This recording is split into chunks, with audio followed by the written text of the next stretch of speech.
Chapter 4. The Leaky Cauldron. It took Harry several days to get used to his strange new freedom.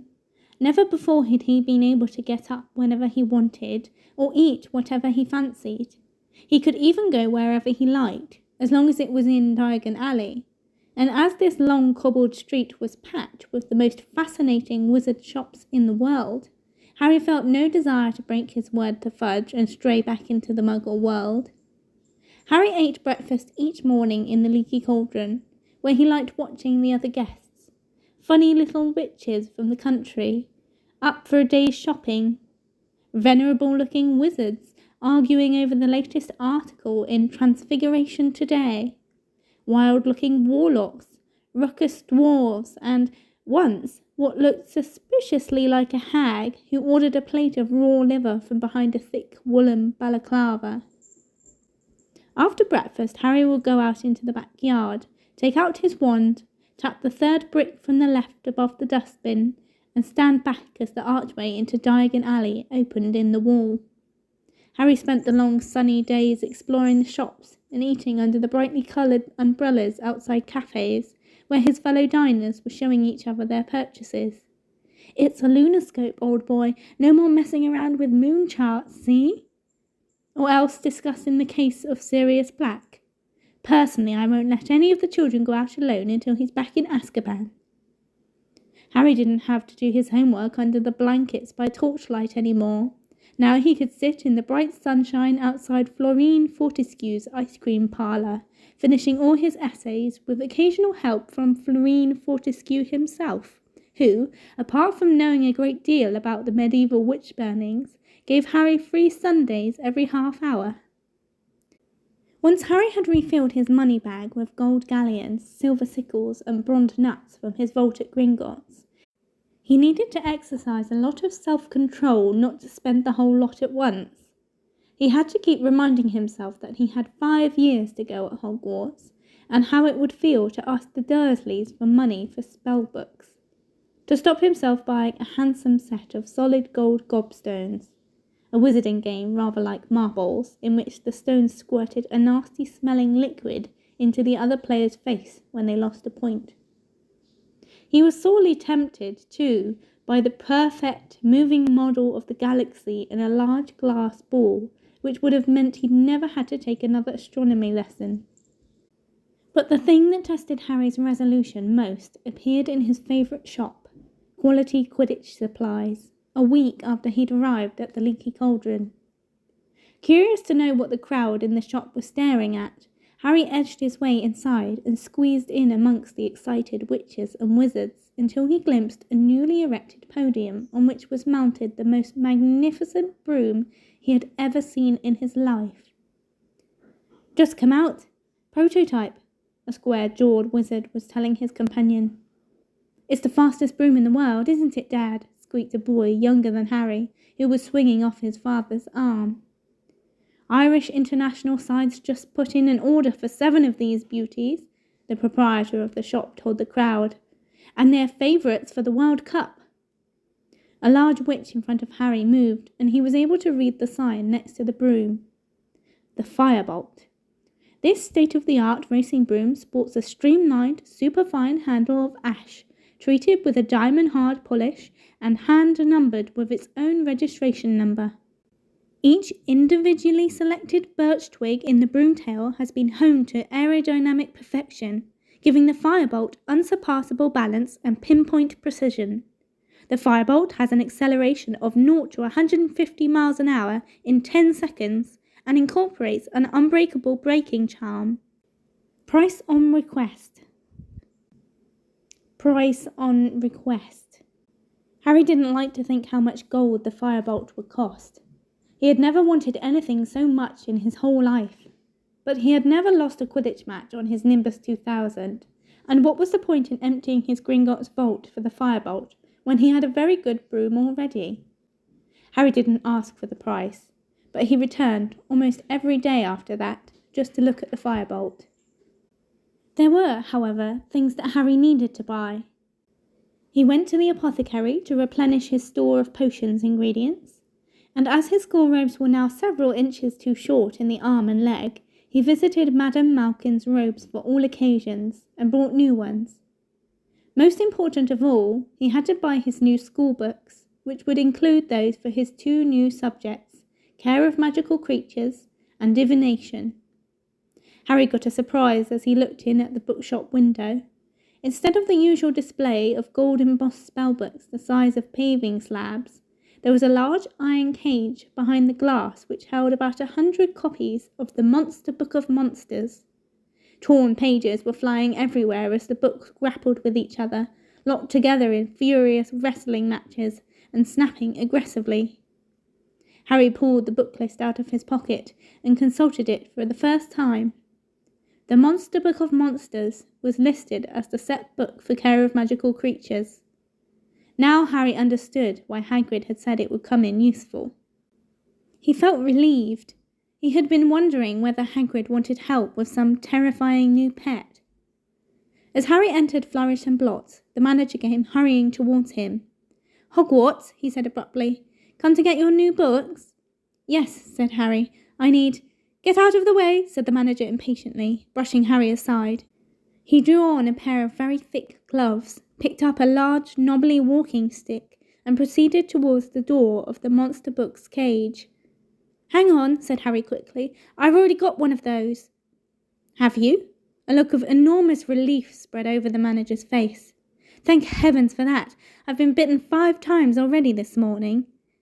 A loud ripping noise rent the air. 2 of the monster books had seized a third and were pulling it apart. "Stop it! Stop it!" cried the manager, poking the walking stick through the bars and knocking the books apart. "I'm never stocking them again. Never! It's been bedlam. I thought we'd seen the worst when we bought 200 copies of the Invisible Book of Invisibility. Cost a fortune and we never found them. Well, is there anything else I can help you with?"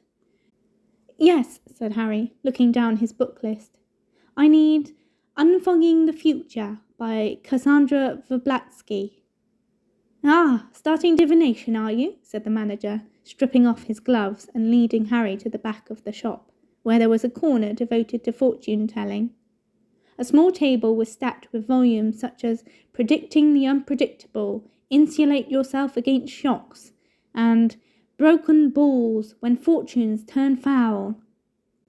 "Here you are," said the manager, who had climbed a set of steps to take down a thick, black-bound book. "Unfogging the Future. Very good guide to all your basic fortune-telling methods. Palmistry, crystal balls, bird entrails." But Harry wasn't listening. His eyes had fallen on another book, which was among a display on a small table. Death Omens. What to do when you know the worst is coming. "Oh, I wouldn't read that if I were you," said the assistant lightly, looking to see what Harry was staring at. "You'll start seeing death omens everywhere. It's enough to frighten anyone to death." But Harry continued to stare at the front cover of the book. It showed a black dog large as a bear, with gleaming eyes. It looked oddly familiar. The assistant pressed Unfogging the Future into Harry's hands. "Anything else?" he said. "Yes," said Harry, tearing his eyes away from the dogs and dazedly consulting his book list. I need Intermediate Transfiguration and the Standard Book of Spells, Grade 3. Harry emerged from Flourish and Blotts 10 minutes later with his new books under his arms and made his way back to the Leaky Cauldron, hardly noticing where he was going and bumping into several people. He tramped up the stairs to his room, went inside and tipped his books onto his bed. Somebody had been in to tidy.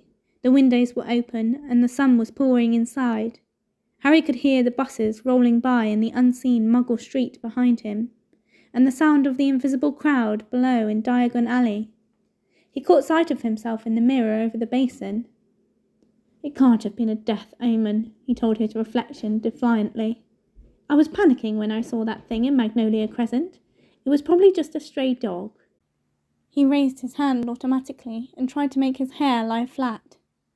"You're fighting a losing battle there, dear," said his mirror in a wheezy voice. As the days slipped by, Harry started looking wherever he went for a sign of Ron and Hermione.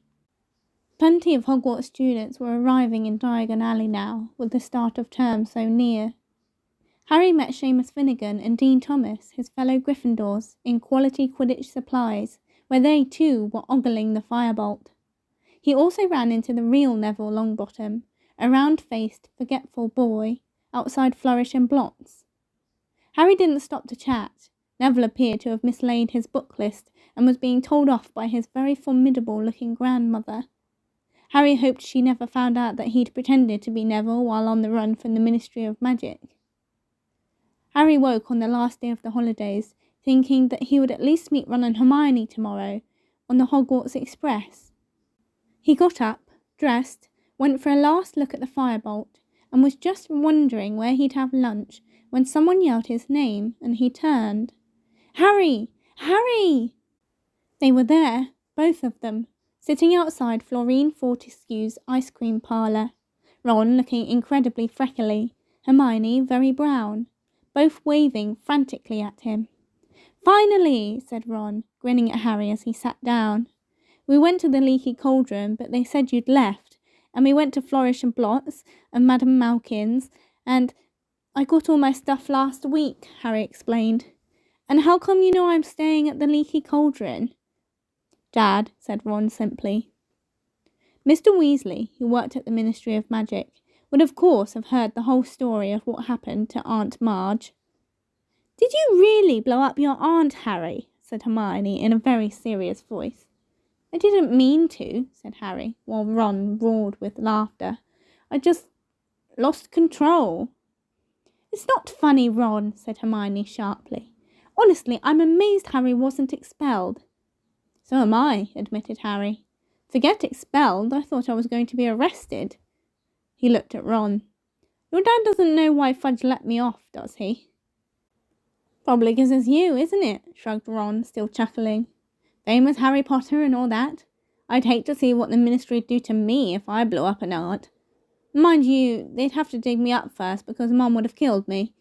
Anyway, you can ask Dad yourself this evening. We're staying at the Leaky Cauldron tonight too. So you can come to King's Cross with us tomorrow. Hermione's there as well." Hermione nodded, beaming. "Mum and Dad dropped me off this morning with all my Hogwarts things." "Excellent," said Harry happily. "So, have you got all your new books and stuff?" "Look at this," said Ron, pulling a long, thin box out of a bag and opening it. "Brand new wand, 14 inches, willow, containing 1 unicorn tail hair. And we've got all our books." He pointed at a large bag under his chair. "What about those monster books, eh? The assistant nearly cried when we said we wanted 2. "What's all that, Hermione?" Harry asked, pointing at not 1, but 3 bulging bags in the chair next to her. "Well, I'm taking more new subjects than you, aren't I?" said Hermione. "Those are my books for arithmancy, care of magical creatures, divination, the study of ancient runes, Muggle studies." "What are you doing Muggle studies for?" said Ron, rolling his eyes at Harry.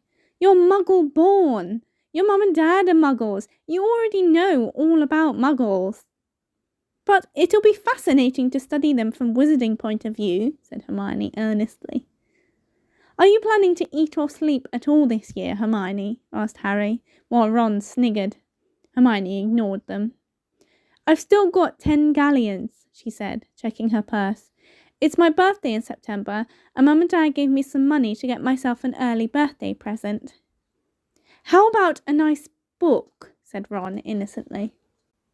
"No, I don't think so," said Hermione composedly. "I really want an owl. I mean, Harry's got Hedwig, and you've got Errol." "I haven't," said Ron. "Errol's a family owl. All I've got is Scabbers." He pulled his pet rat out of his pocket. "And I want to get him checked over," he added, placing Scabbers on the table in front of them. "I don't think Egypt agreed with him." Scabbers was looking thinner than usual, and there was a definite droop to his whiskers. "There's a magical creature shop just over there," said Harry, who knew Diagon Alley very well by now. "You can see if they've got anything for Scabbers, and Hermione can get her owl." So they paid for their ice creams and crossed the street to the magical menagerie. There wasn't much room inside. Every inch of wall was hidden by cages. It was smelly and very noisy because the occupants of these cages were all squeaking, squawking, jabbering, or hissing. The witch behind the counter was already advising a wizard on the care of double-ended newts, so Harry, Ron and Hermione waited, examining the cages. A pair of enormous purple toads sat gulping wetly and feasting on dead blowflies. A gigantic tortoise with jewel-encrusted shell was glittering near the window. Poisonous orange snails were oozing slowly up the side of their glass tank, and a fat white rabbit kept changing into a silk top hat and back again with a loud popping noise. Then there were cats of every colour, a noisy cage of ravens, a basket of funny custard-coloured fur balls that were humming loudly, and, on the counter, a vast cage of sleek black rats which were playing some sort of skipping game using their long bald tails. The double-ended newt wizard left, and Ron approached the counter. "It's my rat," he told the witch. "He's been a bit off-colour ever since I brought him back from Egypt." "Bang him on the counter," said the witch, pulling a pair of heavy black spectacles out of her pocket. Ron lifted Scabbers out of his inside pocket and placed him next to the cage of his fellow rats, who stopped their skipping tricks and scuffled to the wire for a better look. Like nearly everything Ron owned, Scabbers the rat was second-hand. He had once belonged to Ron's brother Percy, and a bit battered. Next to the glossy rats in the cage, he looked especially woebegone. Said the witch, picking Scabbers up. "How old is this rat?" "Dunno," said Ron. "Quite old. He used to belong to my brother." "What powers does he have?" said the witch, examining Scabbers closely. Said Ron. The truth was that Scabbers had never shown the faintest trace of interesting powers.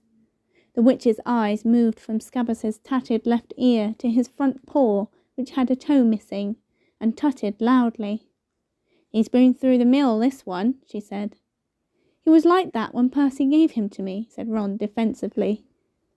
"An ordinary, common or garden rat like this can't be expected to live longer than 3 years or so," said the witch.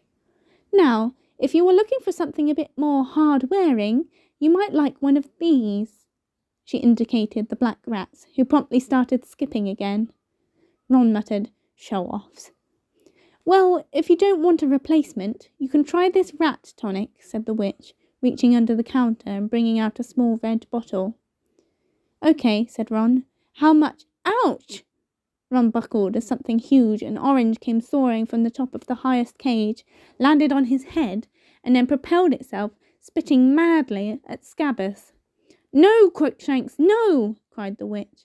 But Scabbers shot from between her hands like a bar of soap, landed splay-legged on the floor, and then scarpered out the door. "Scabbers!" Ron shouted, hurrying out of the shop after him. Harry followed. It took them nearly 10 minutes to find Scabbers, who had taken refuge under a wastepaper bin outside Quality Quidditch Supplies. Ron stuffed the trembling rat back into his pocket and straightened up, massaging his head. "What was that?" "It was either a very big cat or a quite small tiger," said Harry. "Where's Hermione?" "Probably getting her owl." They made their way back up the crowded street to the magical menagerie. As they reached it, Hermione came out, but she wasn't carrying an owl. Her arms were clamped tightly around the enormous ginger cat. "You bought that monster," said Ron, his mouth hanging open. "He's gorgeous, isn't he?" said Hermione, glowing. That was a matter of opinion, thought Harry. The cat's ginger fur was thick and fluffy, but it was definitely a bit bow-legged, and its face looked grumpy and oddly squashed, as though it had run headlong into a brick wall. Now that Scabbers was out of sight, however, the cat was purring contentedly in Hermione's arms. "Hermione, that thing nearly scalped me," said Ron. "You didn't mean to, did you, Crookshanks?" said Hermione. "And what about Scabbers?" said Ron, pointing at the lump in his chest pocket. "He needs rest and relaxation. How's he going to get it with that thing around?" "That reminds me, you forgot your rat tonic," said Hermione, slapping the small red bottle into Ron's hand. "And stop worrying. Crookshanks will be sleeping in my dormitory and Scabbers in yours. What's the problem? Poor Crookshanks. That witch said he's been there for ages. No one wanted him." "I wonder why," said Ron sarcastically, as they set off towards the Leaky Cauldron. They found Mr. Weasley sitting in the bar, reading the Daily Prophet. "Harry," he said, smiling as he looked up. "How are you?" "Fine, thanks," said Harry, as he, Ron and Hermione joined Mr. Weasley with all their shopping. Mr. Weasley put down his paper, and Harry saw the now familiar picture of Sirius Black staring up at him. "They still haven't caught him, then?" he asked. "No," said Mr. Weasley, looking extremely grave. "They've pulled us all off our regular jobs at the Ministry to try and find him, but no luck so far." "Would we get a reward if we caught him?" asked Ron. "It'd be good to get some more money." "Don't be ridiculous, Ron," said Mr. Weasley, who on closer inspection looked very strained. "Black's not going to be caught by a 13-year-old wizard. It's the Azkaban guards who will get him back, you mark my words."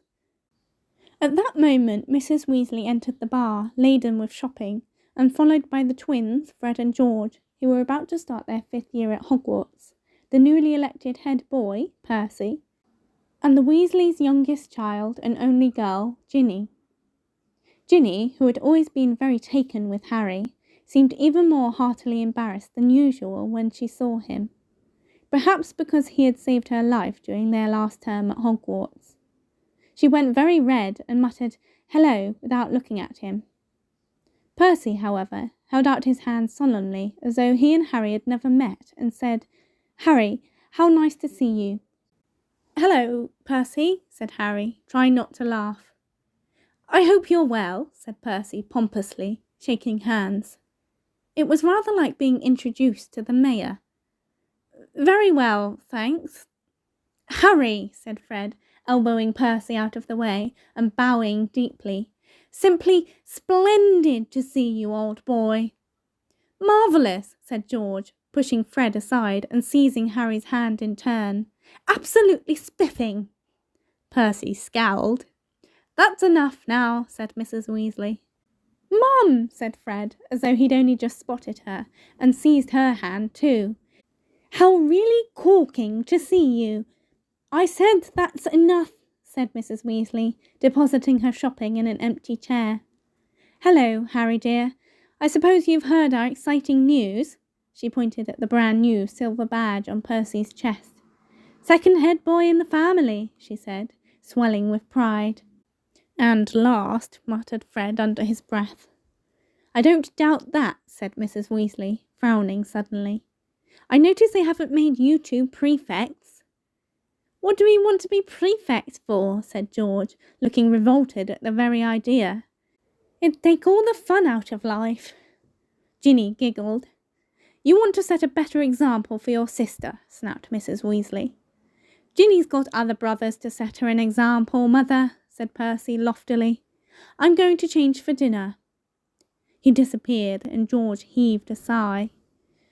"We tried to shut him in a pyramid," he told Harry, "but Mum spotted us." Dinner that night was a very enjoyable affair. Tom, the innkeeper, put 3 tables together in the parlour, and the 7 Weasleys, Harry and Hermione, ate their way through 5 delicious courses. "How are we getting to King's Cross tomorrow, Dad?" asked Fred, as they tucked into a sumptuous chocolate pudding. "The Ministry is providing a couple of cars," said Mr. Weasley. Everyone looked up at him. "Why?" said Percy curiously. "It's because of you, Perce," said George seriously. "And there'll be little flags on the bonnets with HB on them." "For Humongous Big Head," said Fred. Everyone except Percy and Mrs. Weasley snorted into their pudding. "Why are the Ministry providing cars, Father?" Percy asked again in a dignified voice. "Well, as we haven't got one any more," said Mr. Weasley, "and as I work there, they're doing me a favour." His voice was casual, but Harry couldn't help noticing that Mr. Weasley's ears had gone red, just like Ron's did when he was under pressure. "Good job too," said Mrs. Weasley briskly. "Do you realise how much luggage you've all got between you? A nice sight you'd be on the Muggle Underground. You are all packed, aren't you?" Ron hasn't put all his new things in his trunk yet, said Percy, in a long-suffering voice. He's dumped them on my bed. You'd better go and pack properly, Ron, because we won't have much time in the morning, Mrs. Weasley called down the table. Ron scowled at Percy. After dinner, everyone felt very full and sleepy. One by one, they made their way upstairs to their rooms to check their things for the next day. Ron and Percy were next door to Harry. He had just closed and locked his own trunk when he heard angry voices through the wall and went to see what was going on. The door of number 12 was ajar and Percy was shouting.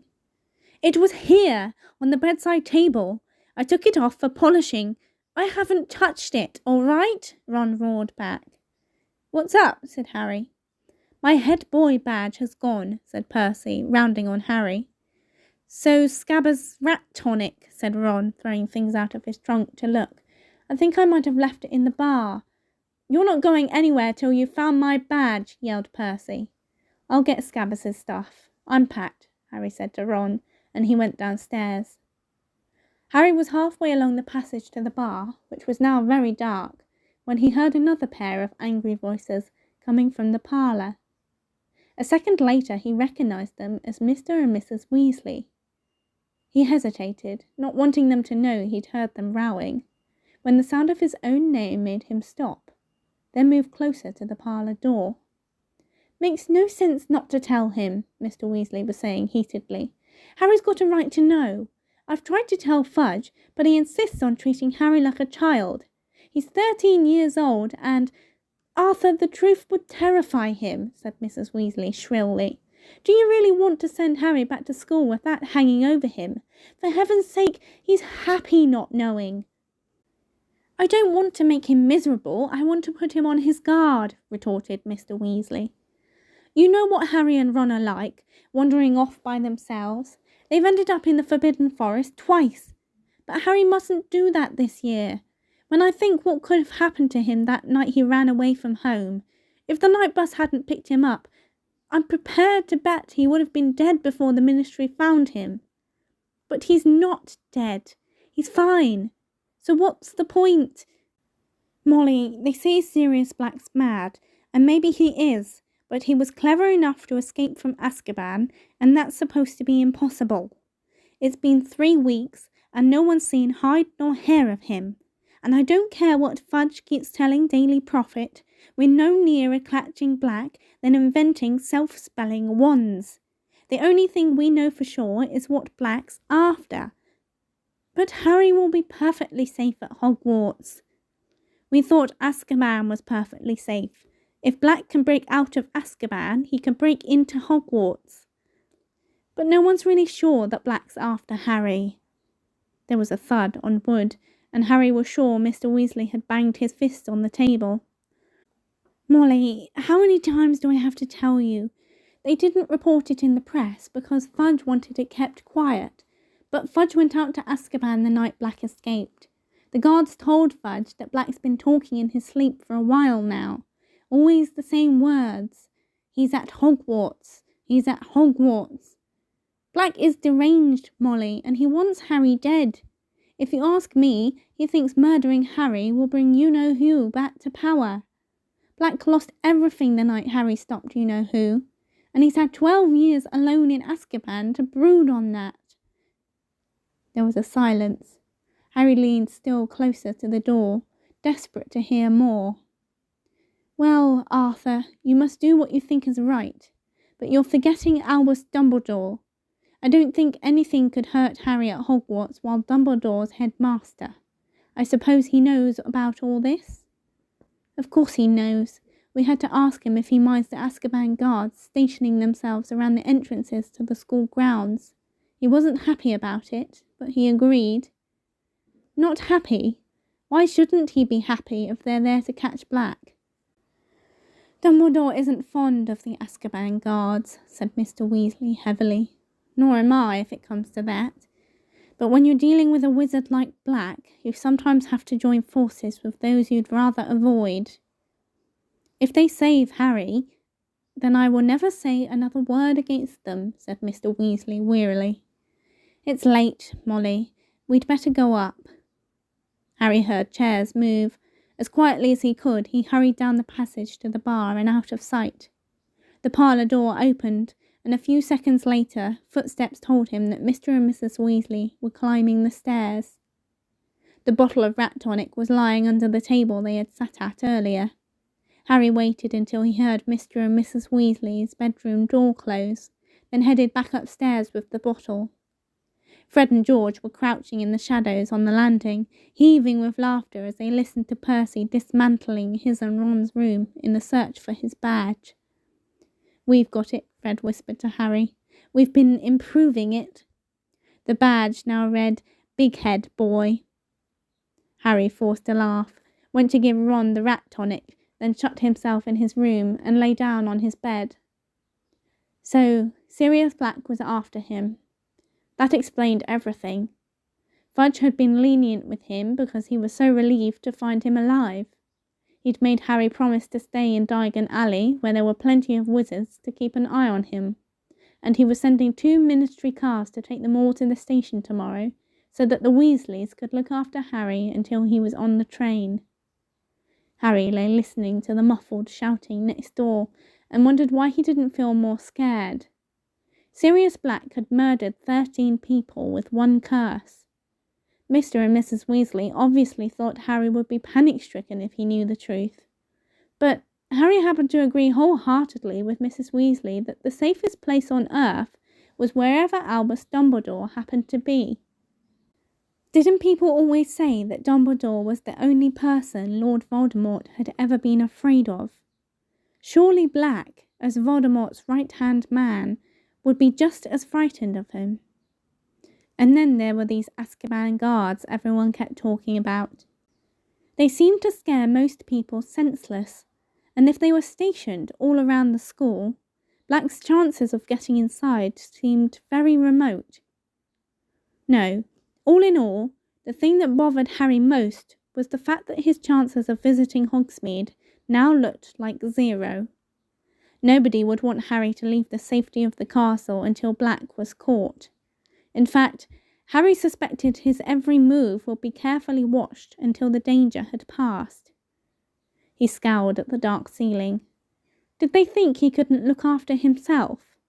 He'd escaped Lord Voldemort 3 times. He wasn't completely useless.